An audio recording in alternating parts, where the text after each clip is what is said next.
Dans l'Évangile de Jésus-Christ selon saint Marc au chapitre 12. En ce temps-là, dans son enseignement, Jésus disait aux foules : « Méfiez-vous des scribes qui tiennent à se promener en vêtements d'apparat et qui aiment les salutations sur les places publiques, les sièges d'honneur dans les synagogues et les places d'honneur dans les dîners. Ils dévorent les biens des veuves et, pour l'apparence, ils font de longues prières. Ils seront d'autant plus sévèrement jugés. » Jésus s'était assis dans le temple en face de la salle du trésor et regardait comment la foule y mettait de l'argent. Beaucoup de riches y mettaient de grosses sommes. Une pauvre veuve s'avança et mit 2 petites piécettes de monnaie. Jésus appela ses disciples et leur déclara : « Amen, je vous le dis, cette pauvre veuve a mis dans le trésor plus que tous les autres. Car tous ils ont pris sur leur superflu, mais elle a pris sur son indigence.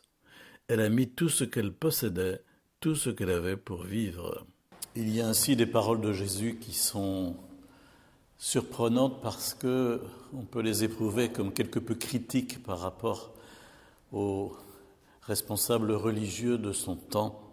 Jésus va jusqu'à dire : « Méfiez-vous, méfiez-vous ». On n'imagine pas aujourd'hui qu'on dise « quoique », n'est-ce pas ? Méfiez-vous. Donc, ayez le regard affûté pour discerner. Et Jésus va, plus exactement, l'évangéliste Marc ici juxtapose ces 2 réalités. D'une part, le regard de Jésus sur les scribes et pharisiens, les docteurs de la loi qui vivent une religion de l'apparence. Le mot est présent dans le texte. Pour l'apparence, ils font de longues prières.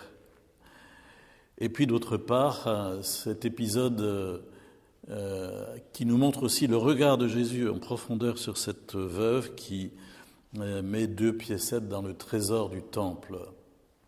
Il faut savoir que, effectivement, dans l'enceinte du temple, il y avait différents parvis, différents espaces, dont la salle du trésor. Le temple, d'une certaine façon, était aussi une entreprise. Et cette salle du trésor était équipée de troncs qui étaient façonnés de la façon suivante. C'était un peu comme des écoutilles, si vous voyez ce que je veux dire, sur un navire.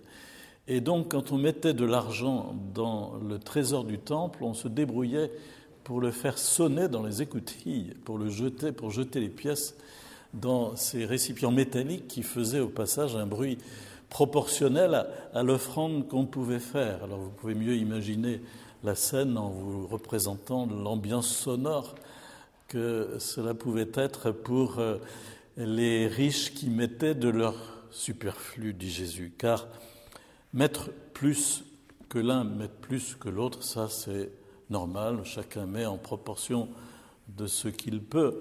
Mais qu'on mette pour l'apparence, pour se faire bien voir, pour la gloriole, pour l'ego, eh bien, c'est quelque chose de profondément détestable et c'est une instrumentalisation de la religion, au fond.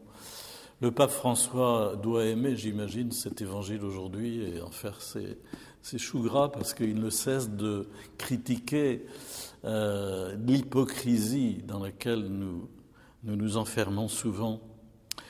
Alors, voilà que nous sommes provoqués à cette question, au fond, est-ce que je me contente de donner ou est-ce que je me donne ?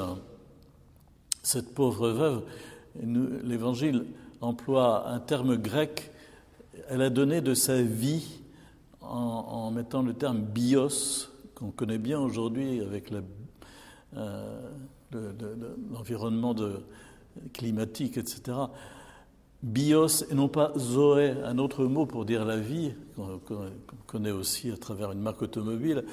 Mais voilà, et c'est comme si Jésus disait, elle a pris de sa chair, elle a donné tout ce qu'elle avait pour vivre. Et ça nous interpelle sur notre façon de nous donner en donnant. de donner ce que nous sommes, de donner ce qui nous est précieux. Une chose, par exemple, aujourd'hui, qui pèse lourd, c'est le temps. Ça n'a l'air de rien, mais donner de son temps, c'est donner un peu de soi-même, vraiment, dans certains cas, parce que nous sommes tellement pressurés par des tas de choses à faire que, voilà, donner de son temps, c'est vraiment faire une œuvre où on se donne soi-même, d'une certaine façon.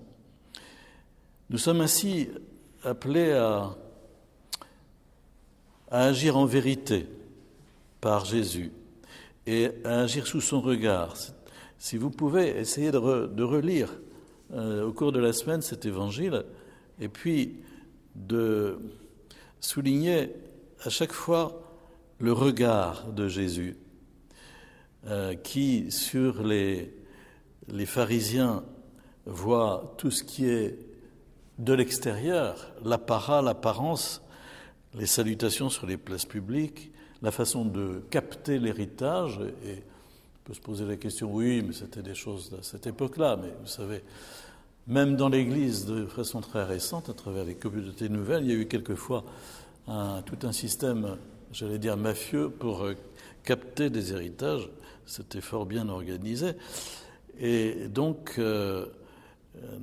voilà, ce regard de Jésus sur la différence entre l'apparence et la réalité que nous proclamons bien haut, mais qui malheureusement est totalement déficiente. Et puis ce regard en profondeur, il regardait comment la foule y mettait de l'argent, et une pauvre veuve s'avança, elle mit 2 petites piécettes. Voilà, Jésus a vu, et il a vu son cœur. Il n'a pas vu ou entendu exactement que le bruit était effectivement presque imperceptible, mais il a vu son cœur qui avait tout donné. Laissons-nous regarder par le Seigneur et demandons-lui la grâce d'une conversion de notre façon de donner. Elle a mis tout ce qu'elle possédait, tout ce qu'elle avait pour vivre.